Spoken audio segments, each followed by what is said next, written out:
All right, good morning, everybody. Today is Monday, November 30th, 2015, and this is Before the First Cup with Jules here on UCY.TV. Happy Monday, everybody. How you doing? It is 32 degrees and partly cloudy here in upstate New York. No snow. Any snow that we received back a couple days ago has long since melted, so I'm happy about that. Feel sorry for those of you on the west side of the front. I saw that there's lots of moisture and a lot of it in the form of ice and snow on its way. But hey, don't worry about that because the billionaires are all in France for the climate change conference, COP21, and they're saying that it shouldn't be icy and cold because the planet is overheating. Oh my God, 2 more degrees and we have tipped off the edge forever toward the 6th great mass extinction.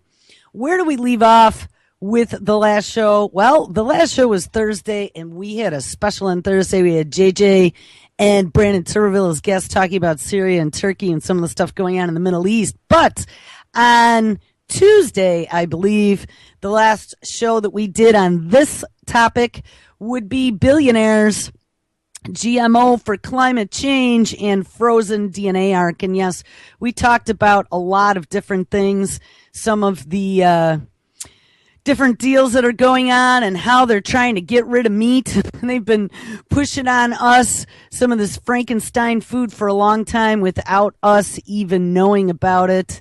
And of course, it is all being done in the name of climate change. We got to make sure we GMO all the food so we can grow in this new hostile environment that apparently is growing all around us. I think that's where we're going to continue today, is taking a look at the climate change conference, taking a look at Maurice Strong. I know Ron from Game On talked about Maurice Strong in his last 2 shows. He was the UN pioneer in green diplomacy, according to the headlines, and apparently the man responsible for the climate change conference that is happening right now, starting today in Paris. Maurice Strong, UN pioneer in green diplomacy, dies at 86, and I believe that this was on Saturday.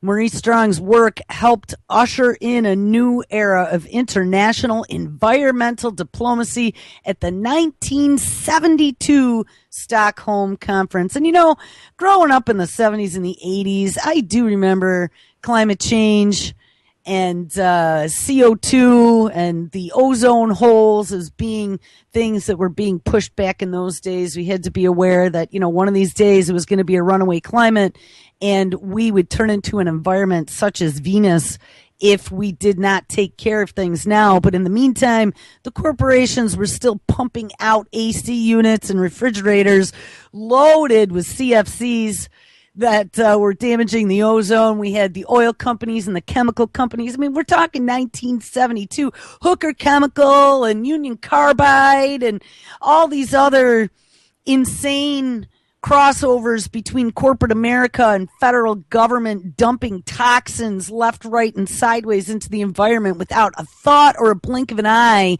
about the future children or grandchildren. But hey, this climate change thing is all your fault. You bought the products that the corporations were making as they were trashing and raping the environment for profit. So now you're going to suffer. Anyway, let's get back to the Strong dude, Maurice Strong, whose work helped lead to the landmark climate summit that begins in Paris today, has died at age 86, the head of the UN's environmental agency said on Saturday. Sniff. Sniff. In brackets, this is sadness. I'm feigning. Quote, Strong will forever be remembered for placing the environment on the international agenda and at the heart of development, says Achim Steiner, executive director of the UN Development Program. And you know, here's the thing. Yes, he's put it at the heart of the international agenda for development, just as Obama's put precision medicine and the economy as the central piece to bolstering the Western Hemisphere and getting back jobs and raising our GDP. It's all in the name of changing our outdated ways of 20th century of doing things to move us into this new realm of science and thinking about the world. And, you know, another thing that's so interesting, and I don't know if I have it here, if it was something I was watching upstairs, but one of the things that I keep hearing echo, because there's tons of videos, go out, hit the newest Pigmine feed, hit pigminenews.com and scroll down, and you'll see the grid of the last 50 with a load more at the bottom of all the videos uploaded. There's just been a plethora of videos over the last week or so all about climate change. And if you listen, one of the recurring themes you're going to keep hearing over and over again is how this is going to have to create a shift in the collective consciousness for us to all do our part to change our ways to save the world. So how are we going to change our ways, Mr. Strong? Mr. Strong, by the way, they did not release any of the details of his death. One of the things that I found in an expose interview that they did with him a few years ago that I thought I was going to look to see whether or not maybe he had started bucking against the machine and maybe that was the reasoning for his untimely death. I don't know. But they did not release details of his death.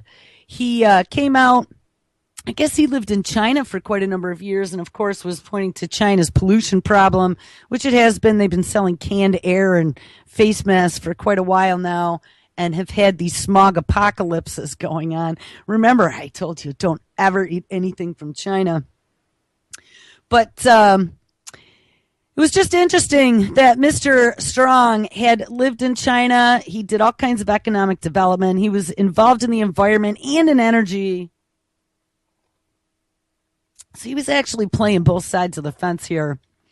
But as we have all this climate change coming down on top of us, we've been seeing a really disturbing trend. And that trend has been how there have been echoes now for a while. We've seen UN video after video talking about how wonderful bug protein is and oh my God, how much there's more protein in bugs. Mealy worms will be better than a steak. We've seen the cheeseless cheese, the cowless cheese, the meatless meat, the chickenless chicken. Well, you know what? That wasn't an accident. And one of the things, so I went through and found a couple stories that I've been saving now for the last week or two. We talked about, I don't know, it was maybe a month ago, the UN had come out with a study discussing how now red meat, any meat in particular, now they think it gives you cancer, including processed meats, which we knew that. There's chemicals in processed meats. But I mean, then they extended it to be any and all meat. Well, it gets even better because they released a story on the 20th of November telling us not only do we have to be careful about meat and all these other things that can cause cancer that you shouldn't be eating anymore that you love and enjoy, like bacon. Everybody loves bacon. Avoid crunchy toast and crispy potatoes in home cooking, food experts warn. What? Oh, yes.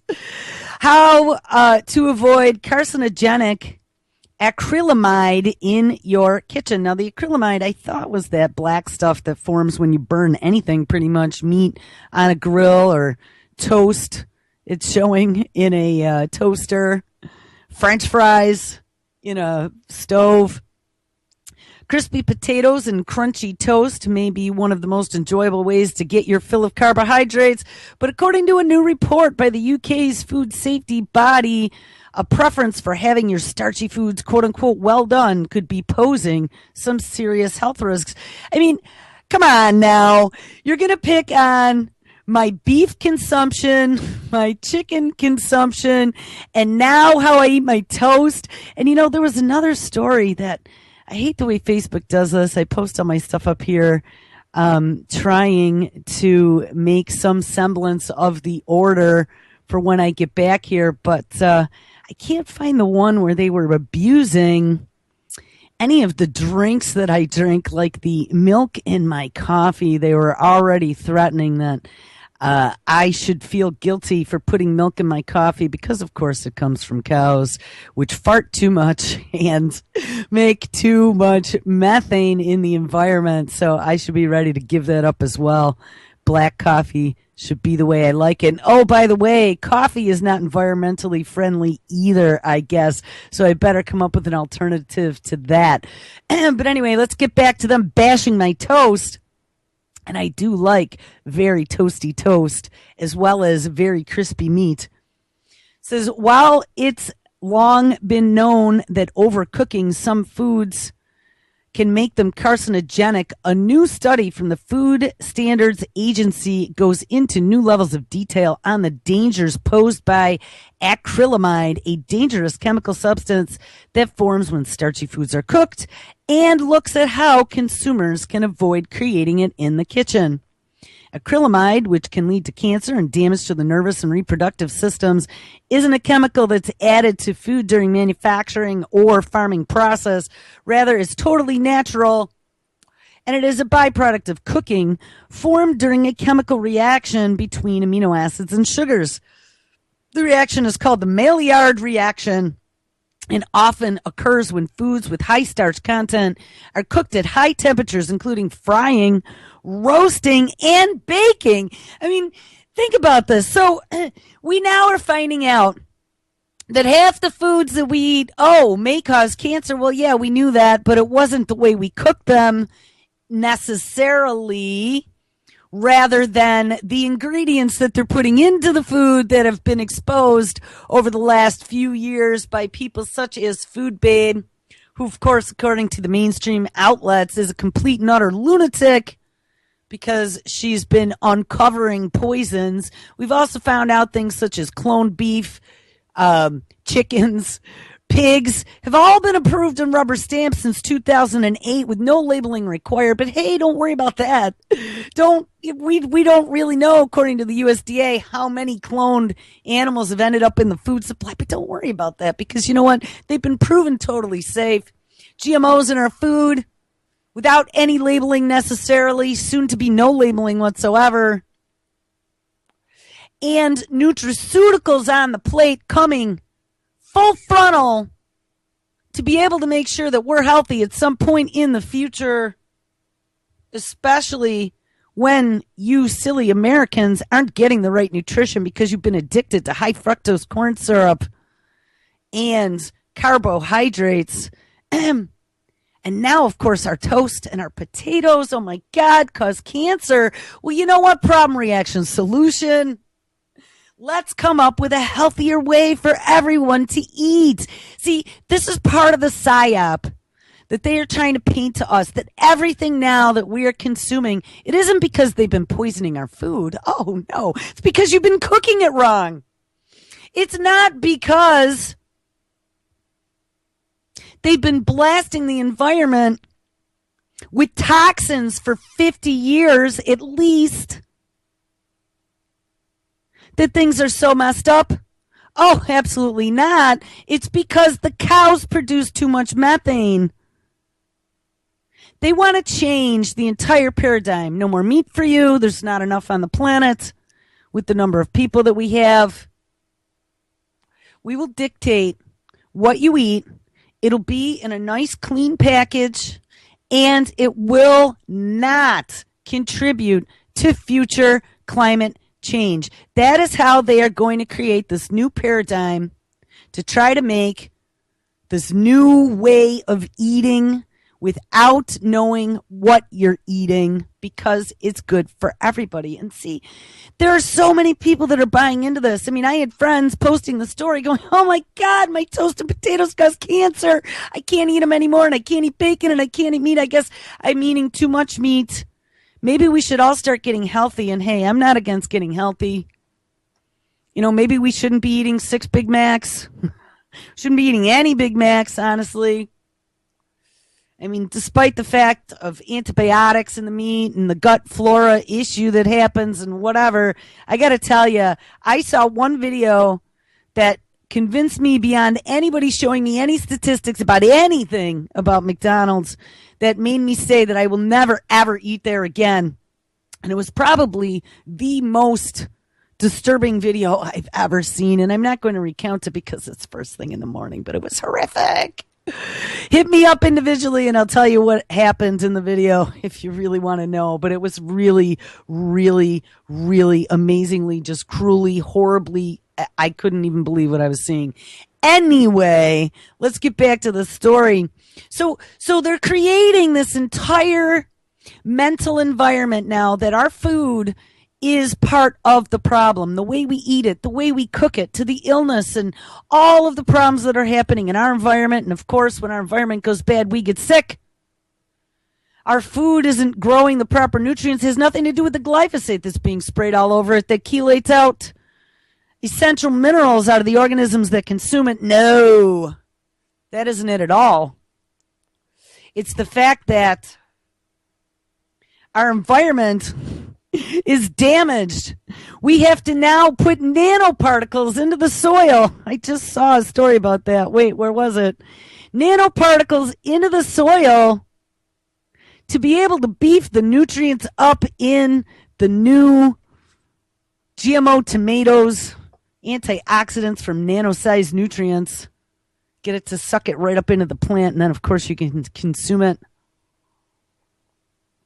Anyway, back to the story. Essentially, the hotter you cook your food and the longer you cook it for will determine the amount of acrylamide you produce, which is why the burnt and blackened foods are particularly high in this toxic substance.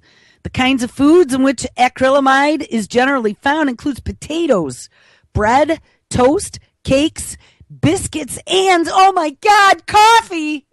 Yes, coffee again. Coffee has acrylamide. While we can't avoid exposure to acrylamide entirely, the way we cook and consume food can make a huge difference to the amount that we ultimately consume. For example, even in chips, the sample with the highest level of acrylamide food shows a deep golden brown color, and some chips lightly burnt contained 1,062 micrograms per kilogram, whereas the palest chips contained almost 50 times less, which was just 26 micrograms per kilogram. In roasted potatoes, crispy or brown potatoes, it contained 490 micrograms per kilogram, while the lightest, barely roasted vegetables contained only 6. Toast samples range from 6 for very pale white bread to 168 for very toasted brown bread. So look out, people. You better eat it raw. And they do say raw food is much better for you. I don't know. I was reading something about biophotons, and I still need to dig more into that. I want to talk to LaVon about that because I know she's done a show way back when about biophotons. But there seems to be some sort of nutrient energy almost that they are finding in raw foods versus cooked foods. And depending on how you cook it, of course, the more it is cooked, the less biophotons it has. And I'm not really sure what a biophoton is, whether it's a light particle that comes from photosynthesis that's been stored within the plant itself that then can be converted to energy, which if you look at physics, I mean, that's definitely a possibility. But regardless of that, don't cook anything now because it causes cancer. I mean, when I read these stories, and it's not like we haven't been doing this shit for 100 years, toasting toast and cooking potatoes over a campfire in the Wild West. I don't know what makes it so much more dangerous now than it was 100 years or more back. 200 years back, even, let's say. But regardless, they have to hit the point home that the way we do things now and the things that we eat are not good for us. Okay, that's the whole new mantra. They need to completely shift global consciousness a few degrees to the right to make their new evil plan work without resistant consumers, remember. Resistant consumers will thwart the entire plan. Anyway, Nevertheless, chips and toast with the highest levels of acrylamide did look noticeably darker and more brown than the corresponding samples with the lowest levels, says researchers. And given that participants often only classed foods as being done after visual inspection for color, this suggests that the consumer preference does play a role in potential acrylamide exposure. And they, of course, give a detailed list of the study on a PDF. And I'll put this in the notes of the show if you're really interested. But I really think that this is just one step. And this is a report for the Food Standards Agency. One step forward in many steps to changing the global psyche in regards to what is appropriate and what is not appropriate to eat. You know, as we have 70%, I believe I read the other day, 70% of consumers surveyed have said they don't want GMO foods.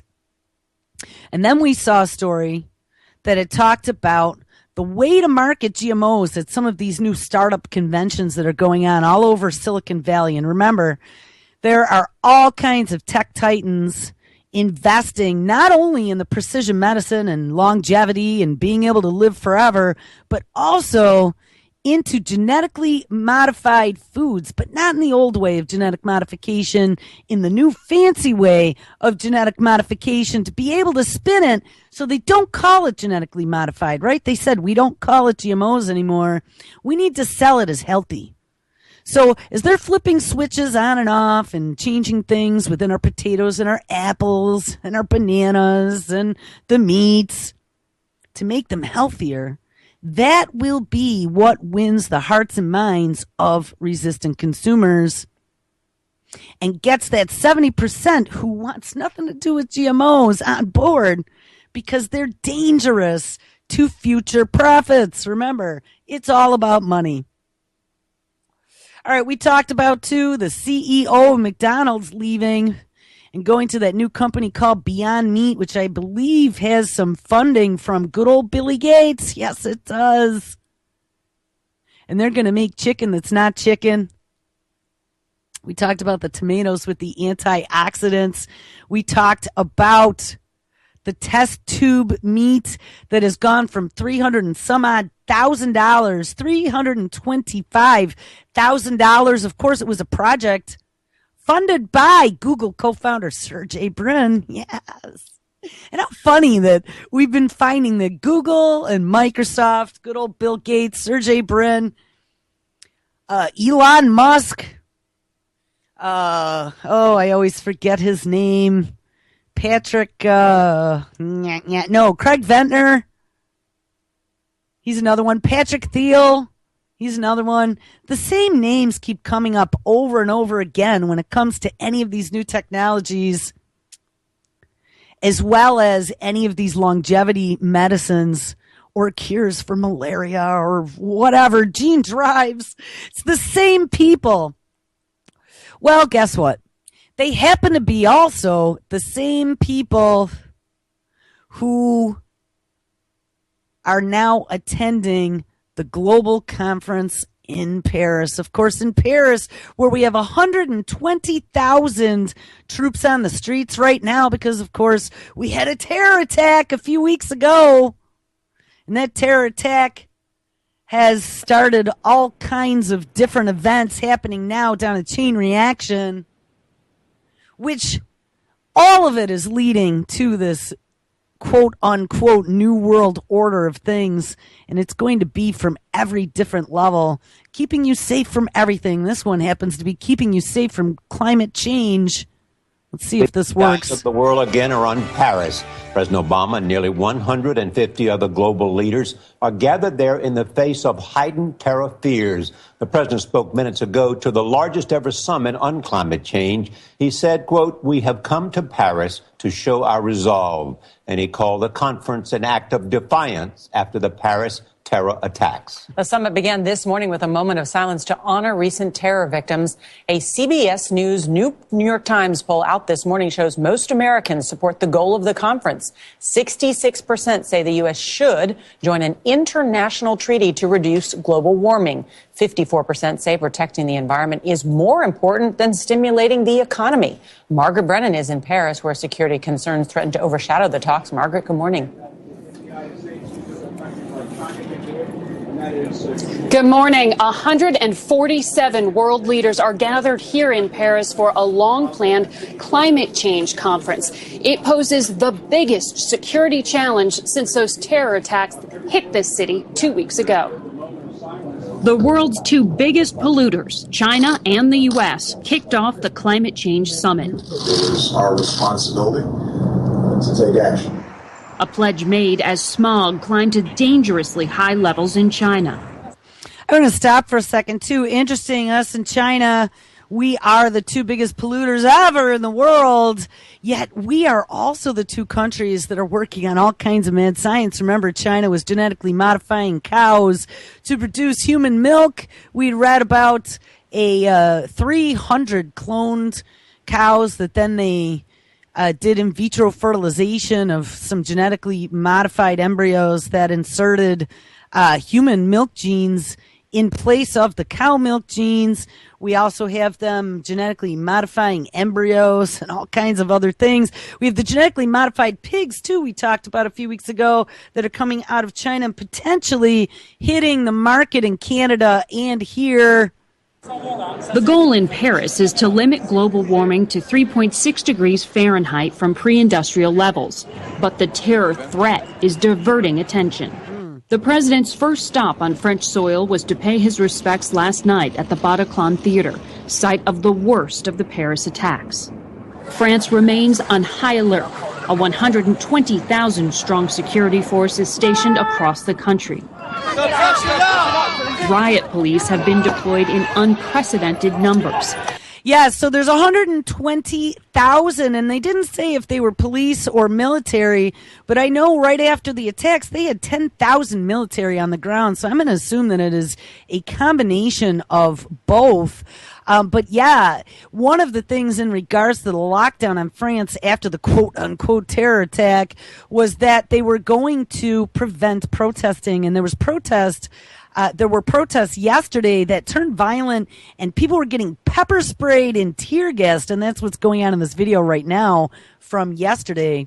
On Sunday, 174 protesters were arrested for defying the government ban on demonstrations. Oh my God, there was like hosefuls of mace being sprayed into the crowd. The agent Bruce Tully has spent 40 years protecting dignitaries around the world.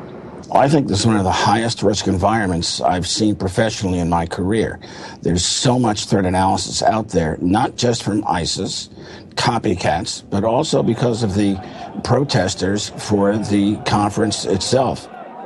Environmentalists silently protested the ban on their march, leaving their shoes in the square they had hoped to walk through. But as with so much in this still mourning city, life marches on. Here in Paris, President Obama also discussed the fight against ISIS with the presidents of France and China. And White House officials say he'll likely have a chance for what's sure to be another difficult chat with Russia's Vladimir Putin about his role in the battle against ISIS. You know, and Putin, of course, is at this conference as well. So, I mean, we just had the G20 in Turkey a few weeks ago.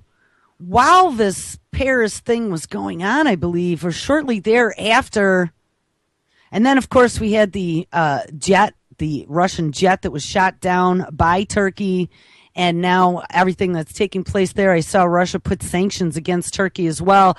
So now everyone's getting back together again, but it's all about climate change. But see, they seem unrelated, but they are related. It is all this global march toward taking full control and taking full control of our food supply. Of course, I don't remember what great dignitary it was who made some comments about that, but somebody in history had talked about when you own the food supply, you own the people.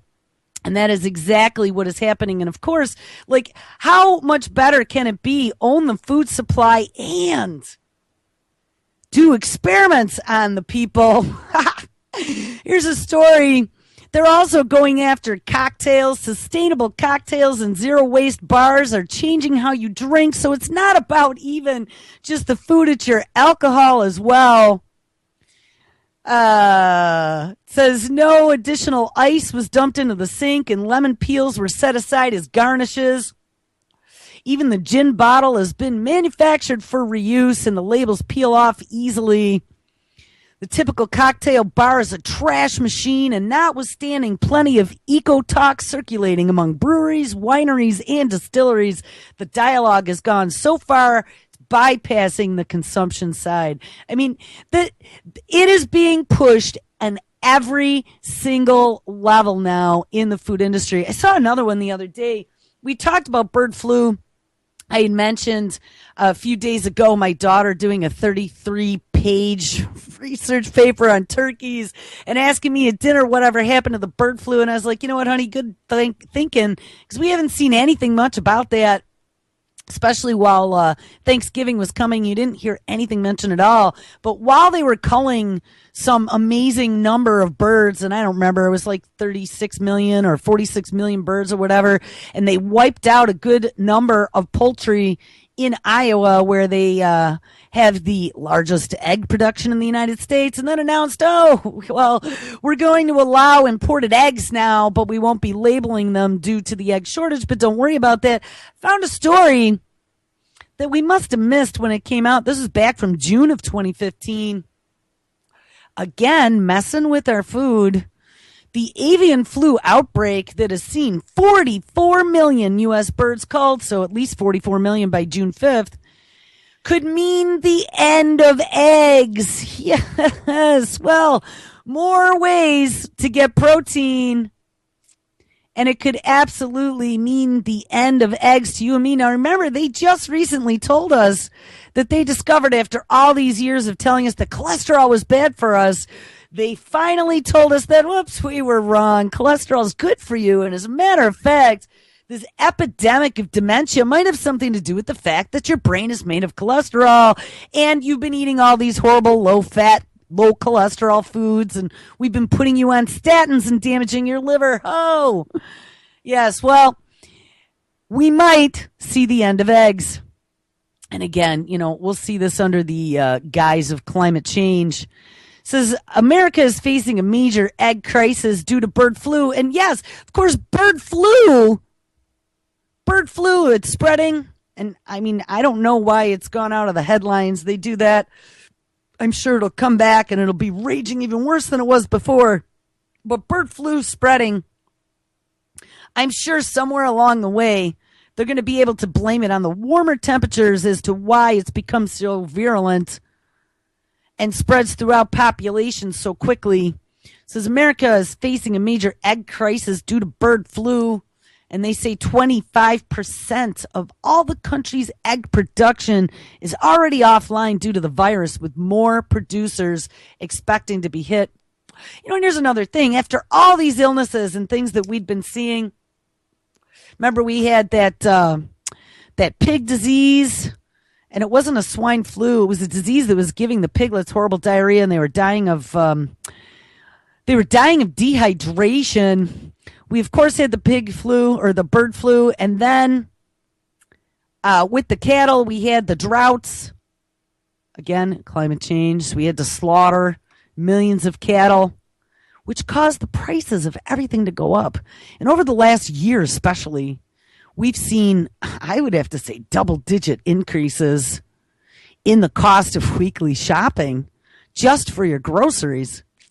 And now as all labeling is being erased here to tell us where food comes from. Remember, our country of origin labels were voted to be against international law by the World Trade Organization after Canada and Mexico came at us about how unfair it was that we were labeling their beef. the World Trade Organization said it was illegal for our country to be labeling where stuff came from. And so we removed the labeling laws. So as the prices of everything are going up and as we are not being told not only what's in our food, that's that new labeling act that's coming, what are they calling it? The Truth in Labeling Act, aka the Dark Act, which of course is all geared toward how unfair it is if you label GMOs. So we're going to get rid of those too. And then, of course, the TPP that pretty much gets rid of any type of labeling as well. You see the full agenda. You will not be eating, and it's all going to come down to 3D printed bug protein, right? That's the end result. 3D printed bug protein loaded with whatever nutraceutical, quote unquote, which means nanoparticulates or mad science gone mad, some nutraceutical that they discovered that they want to test out on a population. That's what it's coming down to, and all in the name of sustainability. Says this represents a major blow to the egg product ingredients that bakers rely upon, and without quickly accessing additional supplies, bakers will face a dire situation. But I want to get down to the plant-based. Hold on. I don't want to really read about all the states. I'm having a flash issue at the moment, but I will sing, remember, dee, dee, dee. Oh, God. Yes, they're going to put it in mayo. That was one of the things they were talking about, this egg substitute. And not that egg substitutes haven't been around, but they still, I believe, contain some eggs. Here, Hampton Creek, based in San Francisco, analyzed thousands of plants to make a mix that can replicate mayonnaise. Its best-known product, called Just Mayonnaise, is a mayonnaise that uses a type of Canadian yellow pea as a substitute for eggs. The firm may also make a range of flavored mayonnaise products as well as cookie dough, and its products are available at Costco, Dollar Tree, Walmart, and Whole Foods. So that's the eggless mayonnaise. And I just was reading about something else. It says, as far as the chickens go, after a backyard flock in northeastern Indiana tested positive in early May, they are all now starting to take the same response, and that is culling their chickens. 45 million birds in 16 states as well as Canada apparently had the virus as well. And the department, I missed this one, they asked the Department of Corrections to also begin training nonviolent offenders to help cull any of the birds, and they tested at least 50 inmates. They fitted them for respirators and began training them on how to remove chickens from cages and asphyxiate the birds. How awful is that? Oh, yes, planned eugenics. All right, well, I'm running out of time here, and I've been really babbling. But here, let's get to some of the meat and potatoes, no pun intended. So, all right, we've been seeing a lot of echoes. Here's one from the 27th. Can eating less meat really help to reduce global warming? One of the world's most influential think tanks has co-authored a report with the University of Glasgow that takes on livestock production and its impact on global warming, as well as our overconsumption of meat. Published on November 24th, the report makes a compelling argument for reducing our consumption of meat, or it will be almost impossible to avoid, yes, passing the 2 degrees Celsius danger level. Pointing out the main goal of the COP21 meeting held in Paris this week, being the reduction of greenhouse gases, authors Laura Wellesley, Catherine Happer, and Anthony Foggerat say that forcing the public to eat less meat will not only be healthier, yes, of course, nutraceuticals. Remember, we got to spin it. So we don't talk about GMOs. We talk about the healthier alternatives. So not only will we be forcing the public to eat less meat that will be healthier, but we will help reduce greenhouse gases. They say, quote, our appetite for meat is a major driver of climate change. Well, damn you, you meat eaters, it's all your fault. See, they are really, really, really trying to spin the get rid of meat. It's not for you and me. The $15 steaks now are not for you and me. The billionaires are now in control. You eat the dirt and the maggots, and they'll eat the meat. Of the 120 national plans already submitted to the COP21, only 21 plans have commitment to reduce livestock production. And reducing consumption of livestock appears in none of the plans, says the BBC, which is a good thing.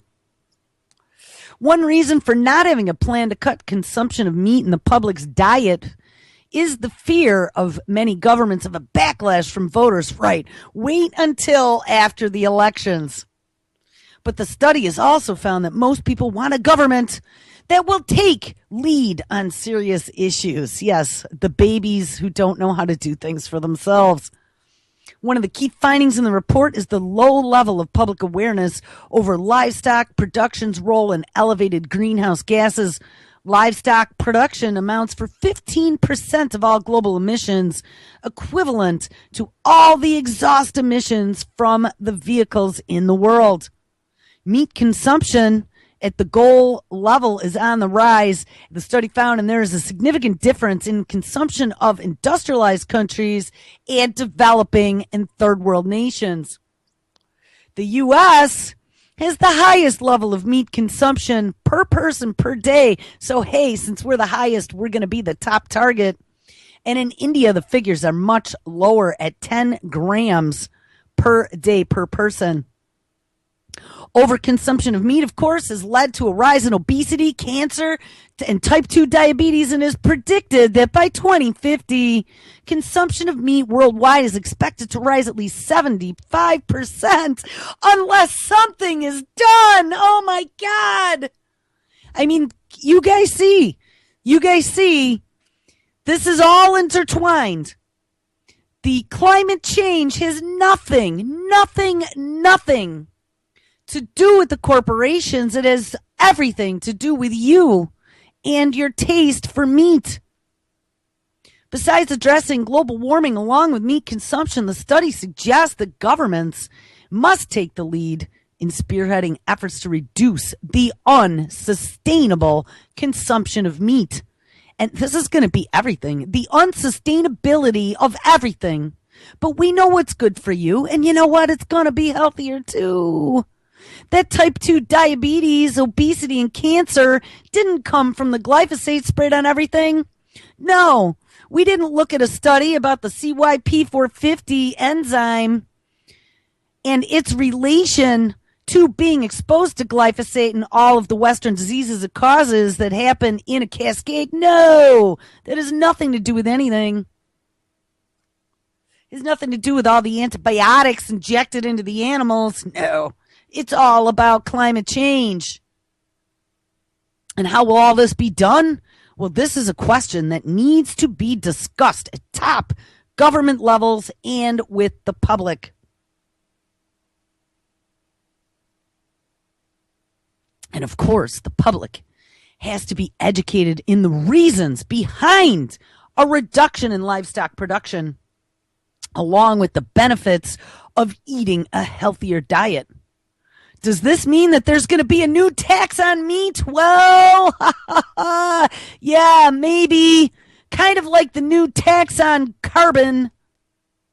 But through serious discussions, we should be able to find a better way to reduce our consumption of meat that doesn't hurt our pocketbook. Well, right. Because when we find out that the $325,000 test tube meat, which of course is going to be ecologically friendly, has now gone down to $11 a burger. Hey, that's not going to hurt your pocketbook at all. Well, hold on. We'll see if we can connect again. I actually queued up a couple good videos. I told you they've been harping on climate change here for the last week or so and all of our alternatives to eating. Tonight, a look at the growing phenomenon of meatless protein. Americans eat the equivalent of 322 quarter-pound burgers per person every year. That's 3 times as much beef as the world average. And with each pound requiring more than 50 gallons of water, producers in drought-stricken California are looking to find other ways to get protein into our diets. Our story comes to us from Dr. James Hamblin, a senior editor at The Atlantic magazine. I'm here at the Bon Appetit Food Tech Conference in San Francisco, where startups are competing to replace animal meat with new, sustainable sources of protein. Insect protein combines nutritional density of animal protein with the environmental efficiency of plant protein. We do not put insects anywhere in or around our product. Give that guy a QP now. The guy before, of course, is insect protein supplements. The other dude says we do not put insects anywhere near our product. Thank God. Using pea protein and brown rice protein. With the soy, we ferment it just to the very tiny pieces. While the industry is divided on exactly what protein source is best, it is in agreement that animal meat alternatives will be necessary to feed the rapidly expanding world population. The Los Angeles-based startup Beyond Meat has invented some plant-based chicken and beef that's getting particular attention from investors, like Bill Gates. And unlike most vegan products, they look a lot like traditional meat. All right, what should I try first? All the meat on this table is made from peas. It's a little chewier than your traditional chicken. Very close. Jody Polizzi is a Stanford professor of structural biology. He says that building meat out of plant protein is a challenge, though chicken is easier than beef. Chicken's easier to do than beef just because, the texture of a chicken breast, it's pretty uniform, the color's uniform. It's really a proper scientific laboratory, focused on deconstructing and then rebuilding the experience of meat. So what you're looking at right here is a gas chromatograph that's hooked up to a mass spec instrument. And what that gives us is a measurement of what meat tastes like. Essentially, it's a fingerprinting of what flavor and aroma exists in meat already. Ethan Brown is the founder and CEO of Beyond Meat. So we're taking protein directly from a pea, and we're using heating, cooling, and pressure to align it in the form of meat. That's it. Yeah. We have to be able to figure out a way to describe that to consumers so that they understand that what they're having is basically pea protein in the form of meat. Which pea protein, I guess, is a hell of a lot better than mealy worms. But still, the fact of the matter is they want to take away our meat. It's like processed food. I don't eat processed food. I was told not to eat processed food. I worked so hard to say that. No meat at all is the American future. Meat is really made of those 5 constituent parts. The amino. Did you hear that? No meat at all is the American future. Acids, lipids, carbohydrates, minerals, and water. They're all actually present in plants. What we're doing is building a piece of meat directly from those plants. And so the compositions are basically the same. Right. And in that case, we are delivering meat. Meat that the American consumer needs to be convinced might be as good as the beef or pork they're accustomed to eating. So you study sort of the sociological aspect of people's reactions to these foods? So it's the whole performance around the food. So it's the words that are being used, it's the packaging, it's where it's located within the supermarket. It's the words, it's the packaging, it's where it's located within the supermarket. Here we go with the marketing spin and how to convince uneducated people, quote unquote, yes, to eat meatless meat. Although Beyond Meat is already available nationally at Whole Foods, Walmart, and other select retailers at prices comparable to animal meats, product placement does influence sales. Because of my height, they put it up here. So here are some of the packages. Here with tofu. Right. And so the whole challenge for us is how do we make the decision process seamless for the consumer so that they're doing something that is exactly like what they do with animal protein and the products behave exactly like they do with animal protein. I do believe that in 10 years or so, you'll be able to come in here and there'll be meats in here that are made from different plants. There'll be a lupin beef, there'll be a camelina, any manner of plant feedstock. And the consumer can choose which type of beef they want. The days of this just being animal protein, I think, are rapidly coming to a close. And they're standing looking at a butcher counter. Maybe not rapidly, but all the factors are in place that could lead to a shift in our collective thinking about meat. Beyond Meat is currently available in 10,000 locations, with major expansion slated for the new year. Maybe when plant-based meats are at our fingertips, we'll do the American thing. Eat them. For PBS NewsHour, I'm James Hamblin in El Segundo, California. This is so disturbing to me. I mean, this is this global agenda now that they are taking away our meat. I mean, they literally, this is now part of this whole COP21. Meat is causing global change. Unsustainable food. Unsustainable food. I mean, factory farming, yes, they can blame a lot of it on factory farming, but it isn't the fact that you want to eat meat. It's the fact that they're farming wrong. It's the fact that they're doing things that cause issues. They're spraying chemicals. They're injecting animals. Here, this is a story that came out on the 27th as well. A meat tax to reduce global warming? Well, yes. The best way to reduce global warming would be to tax your meat so people would consume less of it, says a British think tank. A tax proposed by the Chatham House would be a part of a broader effort to reduce meat consumption by 14%, and the tax would be about $1 per pound. Quote, meat consumption can no longer be ignored in the climate debate. Shifting diets to less meat and more plant proteins will be crucial, says Claire Oxborough, a spokeswoman for the Friends of the Earth. Oxborough's organization is one of a number of environmental and animal rights groups promoting the tax in the United Kingdom. Quote, we are not in any way advocating for a global vegetarianism, she says, but we can see massive changes to emissions from just converging around healthy levels of meat eating, unquote. Wellesley's team studied public attitudes in 12 countries in order to determine if there was public support for reducing meat consumption. They found that there was some support for reducing government subsidies for meat and even a tax if it was seen to be implemented in the name of the public good. Environmentalists favor a meat tax because they calculate that meat production creates 15% of the greenhouse gases blamed for global warming. According to them, meat production adds more greenhouse gases to the atmosphere than all of the vehicles in the world. And that's what that other story just said as well. Chatham House tried to see what the public response to such taxes would be by holding focus groups around the world. And the research found that a quote-unquote carbon tax on meat would be the most effective means of reducing meat consumption and production. Now, is that like New York State? They put the soda tax on because they said that New Yorkers were too fat and they couldn't get their big gulps anymore. And then they put the cigarette tax on because smoking's not good for you. So let's make sure we jack them up so they are $10 a pack in New York. And we'll force people to stop drinking large high fructose corn syrup sodas and smoking dangerous cancer sticks. Well, now, just like they said, they're going to force the public to stop eating meat by pricing us out as well.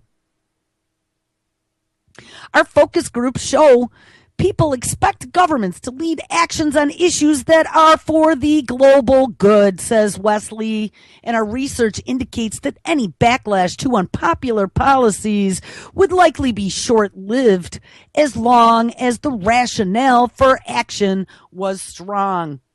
Yeah, until you brainwash the masses to convince them they don't need to eat meat so then they can use peer pressure on the resistant consumers.